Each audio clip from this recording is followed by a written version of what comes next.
This has always been a sports podcast if I've ever heard of one. Now, one thing from a comedy standpoint, I thought was just a fucking miscarriage of justice, absolute miscarriage of justice, and showed it just throughout the world the misunderstanding of comedy.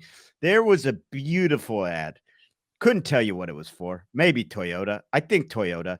But usually it's a safe bet that it's a car. Whatever the message is, they'll slap on a Dodge at the end of that thing. They don't give a fuck. Yeah. Car, beer, and pussy. Those are the things they're selling on that thing. It was the world. Just throw it out at the end. That's why you got to buy this minivan. Bruce Springsteen sold us the middle of the country. It was Go ahead, the world's most decorated, one of the world's most decorated Paralympic swimmers. Okay, right. Double amputee, and it was the story of her adoption, and it was better than most movies. It was Amy was crying, my mom was crying, I was crying. It was fucking beautiful. It was just a great story told wonderfully, beautiful. They then go immediately into this kid who's hilarious, this child actor who's fucking hilarious, but you can't follow a goddamn double amputee sob story. And it was like this poor fucking kid. It's like, that's the time for weather guard. You put weather guard in between to eat the guard from the tears. Yeah. The tears could keep your car from getting wet. And then you let the kid be this poor fucking kid was hilarious. Probably one of the funnier commercials. Nobody paid attention because they were crying over the lady with no legs and the beauty of her parents. It was crazy. Anthony, did you see that part? I didn't. Once again, I have my eye on a pair of juicy ribs.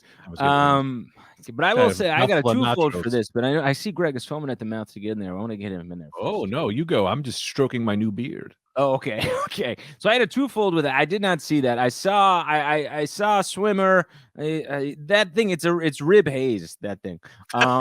But what you're saying, no one, when they're putting together these commercial packages, no one's thinking about the story that they're telling. They're just going ad.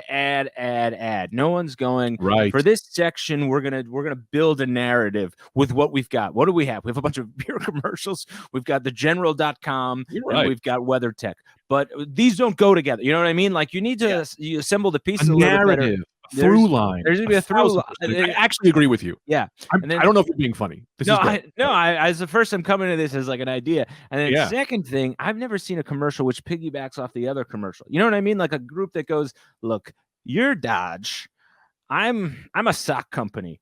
Let's work together on this. You do something goofy, I'm gonna go, well, fuck those guys. You know what I mean? And then you're like, whoa. They've been in cahoots. That's do fun. a 10-minute movie in between that works in all of the ads and tells a story. Yeah, that would be amazing. amazing. A really great idea. Like a Jeep, it starts with a Jeep driving off a cliff, and then the guy jumps out and he lands in the dirt, and it's like a nice windbreaker that doesn't stain, right? And then he maybe. Yeah, and then he stabs a woman, and it's the knife company, right? And it's like you get the murder mystery. That would be amazing to watch. Yeah, and then at the end of it, it just shows.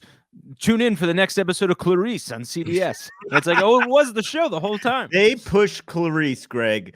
I know. So hard. My mom was furious. Every Clarice, first of all, she didn't understand. She goes, how do they have all this money? These are the scary. And I go, Mom, it's the channel that it's on. It's free. And she was just outraged that they were scaring her. Every Clarice ad freaked her out. And I mean, it was they pushed Clarice hard. On my side of the world, on the TNT, because we were watching TNT and a lot of those things. Let me tell you, I would love to watch the show Snowpiercer.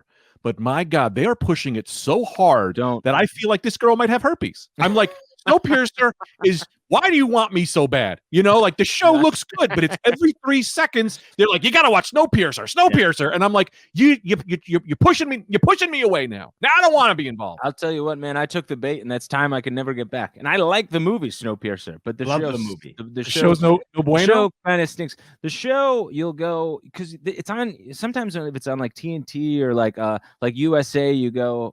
there's a little bit of me that goes, how good can this be on these networks? And every now and again, you get a show like Mr. Robot was on USA, it was unbelievable. But usually you're like, I'm walking myself into it. This is a silk stocking situation if I've ever seen creme brulee at Applebee's. Yeah. Okay.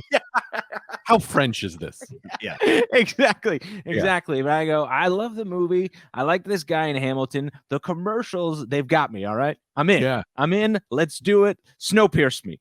And then within 3 minutes, I went, I think we have a bigger budget on our podcast than the show got. I also want to step back for a second and say something about those emotional ads that get me. What drives me crazy is they're always like, they try to work in the emotion to get you, but they're just like, a woman comes home. Her child has no legs and no eyes, but she pushes through, right? And then it's like, daddy's dead and the car's tires broke down and it's raining. .com, buy a gun, right? And and they just push in like, buy a gun, and you're like, wait, what is this? It's like Budweiser. It's like, this had nothing to do. I like the idea of like, you're trying to tell this weird story and then you're tagging it at the end, right? But like, who do you think you are telling me this emotional tale? Budweiser? Well, you hawk drinks. You hawk drinks to loose drivers on the highway. You're a goddamn bar. Well, I will say I agree with that to an extent, but then I think of like, because it's like, you know, this I think the most moving commercial was the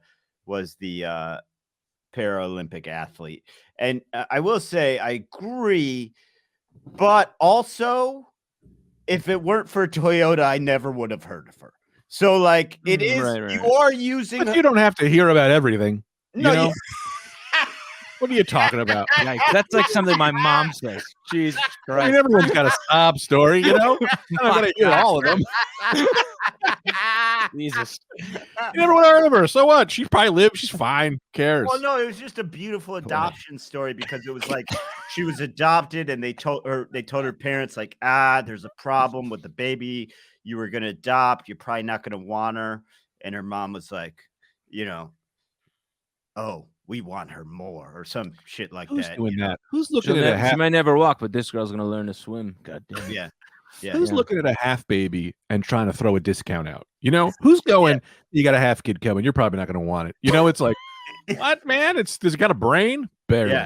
Yeah. Well, look, I didn't take you two for heroes, so I imagine. What's the return policy on this half baby? Yeah. What do you got going on an open box deal here? Yeah, to me, as long as they can spin a story, I love them. In general, this was a unique and I think by far the best year I've ever seen for commercials, just because every single commercial had to work in the pandemic and nod to essential workers, and then also throw something over to racism and the unity of the country, but then sell a bracelet. I mean, I've never seen it. Was beautiful. Yeah. To watch just the absolute disaster that was going to be with every commercial.